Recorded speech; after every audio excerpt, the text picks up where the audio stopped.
me desculpe, de qualquer promessinha que você está guardando no coração. Olha, a promessa é essa. João 6,40. Esta é a vontade de meu Pai, que todo aquele que vê o Filho e nele crê, tenha a vida eterna, e eu o ressuscitarei no último dia. Essa é a promessa. E talvez essa seja a promessa que você nem queira lembrar, e nem se preocupa com essa, porque você está preocupado com o seu terreno,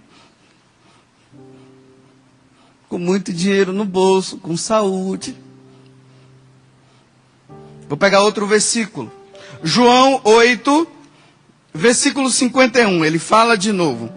Em verdade vos digo, se alguém guardar a minha palavra, não verá jamais a morte. Olha que promessa maravilhosa. Uma vez que ele morreu na cruz, e nós guardamos a palavra que ele nos deixou, os ensinamentos que ele nos deixou, ele está dizendo que você jamais verá a morte. Quem é que tem medo de morrer aqui? Pode levantar o braço. Isso.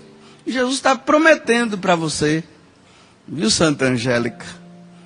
Ele está prometendo a você que você jamais verá a morte se você estiver com ele.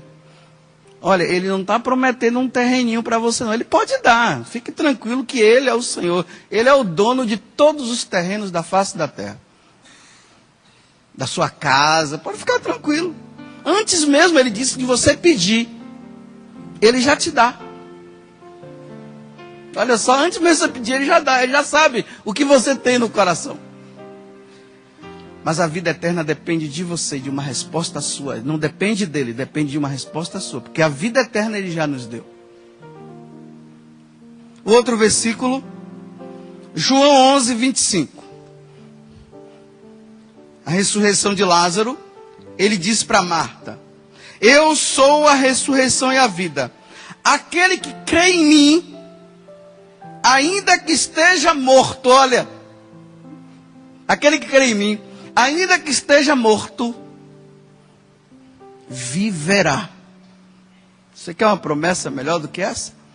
Essa promessa está acima, me desculpe, de qualquer promessinha que você tem. Estou falando porque na hora da dificuldade você não pode abandonar o Senhor, porque o seu terreninho ele não te deu.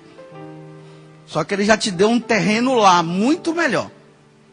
Que está justamente no capítulo 14. Olha só, o terrenozinho que ele te deu, ó, versículo 3 do capítulo 14. Depois de ir, ou seja, depois que ele morrer e voltar para o céu,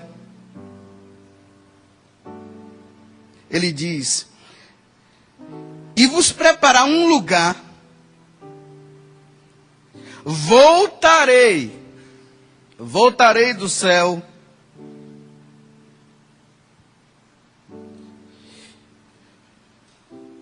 e tomar-vos-ei comigo, para que onde eu estou, porque ele está no céu, vós estejais comigo. Entenderam? Então ele foi lá no céu preparar um terreno para você. Você está querendo um terreno aqui. Ele vai dar. Mas o de lá depende de você também. Vocês entenderam aqui? Agora vamos à carta aos Hebreus, a leitura de hoje, para vocês. Vocês vão ver como agora vai ficar claro. Começa desse jeito. Hebreus, capítulo 6, versículo 10. Deus não é injusto. Porque naquele dia o pessoal estava dizendo que Deus era injusto. Na perseguição, sofrendo.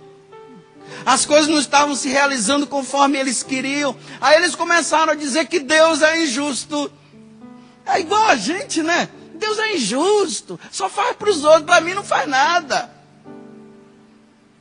É só para os outros. Bem, eu vou dar um tempo. Se ele resolver... Como esses dias... O meu irmão estava contando para mim que um amigo dele, ele canta, toca, E antes dele ir para a igreja, ele estava numa vida, estava bem. Aí ele começou a participar da igreja. Aí ele ficou doente. Olha só, olha o que a tentação faz. Você estava fora da igreja, tocava e cantava para o mundo, você estava bem. Olha só, começou a servir, olha a doença. Porque tem muita gente ignorante achando que servir a Deus significa que não pode ficar doente, não. Está servindo a Deus, então não vai ficar doente. O Papa João Paulo II ficou, você não pode ficar? Baseando promessas somente nessa. Aí o rapaz falou bem assim, entrou em crise. Foi para o hospital, pegou um câncer. Foi para o hospital e agora do hospital ele está dizendo assim para Deus. Olha só, porque ele está achando que Deus é injusto com ele. Agora eu estou servindo a ti, o câncer apareceu. Deus é injusto. Aí sabe o que foi que ele fez? Sabe o que foi que ele disse para Jesus? Olha, Jesus, vou te dar 3 meses. Se eu não sair daqui, eu abandono tudo. Volto para lá, porque lá eu não estava doente, agora eu estou. Olha só. Viu o que a tentação faz? Viu que fé de criança? Baseado em coisinhas? Uma fé baseada num Deus que me faz tudo, que me dá tudo, porque agora eu rezo o rosário, eu faço adoração, me confesso e leio a palavra de Deus. Pronto. 4 coisas importantes para você não ter problema. Que história é essa? Aonde foi que você leu isso? Está escrito aonde?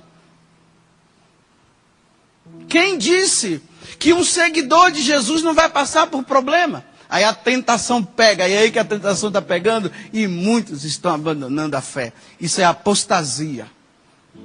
Depois de terem saboreado a palavra.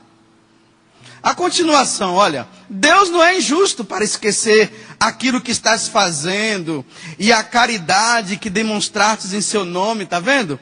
Servindo e continuando a servir os santos, tá vendo? Ele está dizendo assim, olha, não pense que Deus é injusto, não. Eu sei, você está servindo as pessoas, você está ajudando todo mundo. E agora você está achando que Deus é injusto? Não, Deus não é injusto, não. Está baseando a fé nele nas coisas que faz. Eu toco para Deus, eu não fico doente. Eu não toco, fico. Olha só. Ai, meu Deus, se fosse assim seria tão fácil. Mas não é assim não, viu? Versículo 11. Aqui é o importante. Mas desejamos que cada um de vós mostre até o fim, ou seja, até o fim, até o dia da sua morte, ou até o dia que o Senhor voltar na sua glória, você precisa mostrar até o fim este mesmo empenho pela plena realização da esperança que vem em Jesus Cristo. Eu coloco a minha vida agora nas mãos do Senhor. Jesus, o sumo sacerdote, ele se torna agora a minha esperança. Agora veja, para não serdes lentos à compreensão, mas imitadores daqueles que pela fé em Jesus e a perseverança se tornaram herdeiros da promessa. Foram ali, sofrendo, veio o câncer, perdeu a casa, perdeu tudo, mas o Senhor me prometeu a eternidade. Eu não vou abandoná-lo, eu vou continuar nele, vou continuar fiel. Está difícil, Senhor, estou entrando em crise até, porque agora eu passei a te servir, o câncer apareceu, mas não vou te abandonar não. Eu continuo em ti até a morte. Aí se torna herdeiro da promessa. E qual é a promessa? Não sei se vocês se lembram, no capítulo 4 dessa carta aos Hebreus, ele, na semana passada, eu até falei para vocês, ele fala da promessa. Olha a promessa. Versículo 1 do capítulo 4. Enquanto, pois, subsiste a promessa. Que promessa é essa? de entrar no seu descanso. Você se lembra que eu falei das férias aqui? Eu falei que nas férias a gente descansa, e só que Deus, Ele nos prometeu uma férias diferente também. Essa férias, que é o descanso, olha.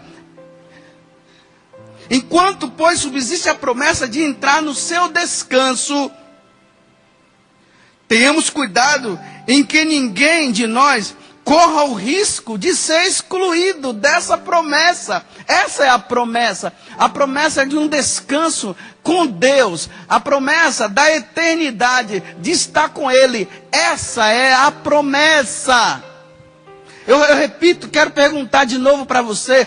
Você está perdendo a sua fé em Jesus Cristo? Está querendo abandonar a igreja por causa das suas promessinhas? Dos seus pedidozinhos? Continue pedindo.